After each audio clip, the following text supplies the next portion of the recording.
bike sounds insane. Freaking nice.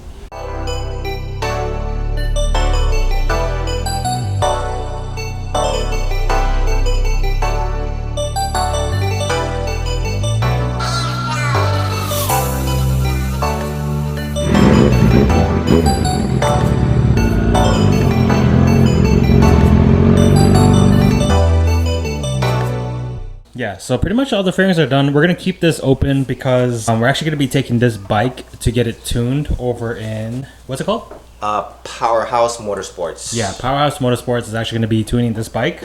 This is shark skin racing fairings. So if you guys can see, pretty much there's like bolts back here that you can actually just pop off, right? These are just like pretty easy. This is actually really good because if you guys were to crash or anything, you just pop it off and then put it back on. The fairing is over here, same thing, just like clips.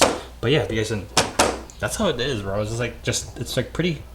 Sounds very flimsy, I know. Sounds very flimsy, but it's actually pretty strong. Super strong. I don't know if I can show you guys the rear sets, but that's how the rear set looks with the quick shifter. Looking really, really good. This quick shifter is one up, and then everything else is down. So, all right, guys. So we are heating up the area first. Whenever you guys do tank pads, make sure you have alcohol, rubbing alcohol. You do 70%, 91%, doesn't really matter. Just make sure you have some rubbing alcohol to clean the tank, and then you want to heat it up first. Okay, so what we figured out was that the tank grips actually will not fit if we have the tank sliders that cover the emblem. So what we're doing first is we're actually going to be installing the tank sliders on, and then figure out how these stomp grips are going to fit around the tank sliders. So a little back and forth, but ultimate protection is probably the best thing to have while you're on the track, and you know, having tank grips. Okay, so let's see, we're gonna be putting this on.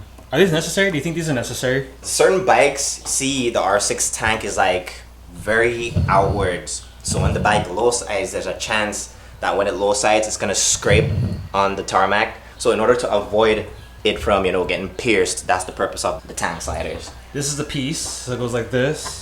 And then if you guys notice on the back, there's like two different shades of like carbon fiber. The ones outside is carbon fiber, and in the middle is like Kevlar, reinforced Kevlar. So that's really good quality. I'm assuming these aren't that cheap, but these are a good investment for the track or just riding daily, just in case if anything were to happen. You don't want to bend this area too, so this will probably protect it as best as possible. So we brought out the bike, and pretty much this is it.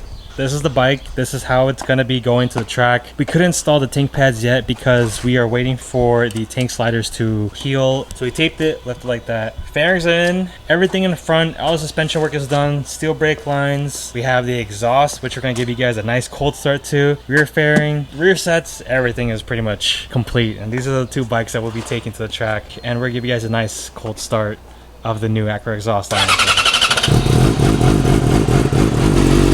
Bro!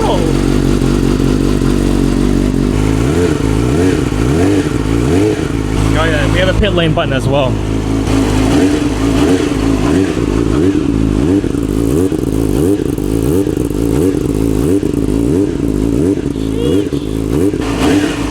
Oh my god.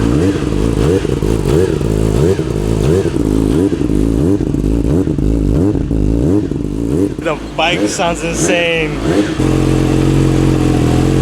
What do you guys think about that? Because that is freaking nice. So that's gonna be it for this build. Finally complete. So that is gonna be it for this series. I really appreciate you guys for watching this series because it was a really good experience to see where this bike came from, you know, from the dealership all the way to where it is now in terms of like being, you know, what we think is the perfect track bike. Make sure you guys like, comment, subscribe down below. If you're new to the channel, make sure to subscribe. But yeah, if anything, I'll catch you guys on the next one.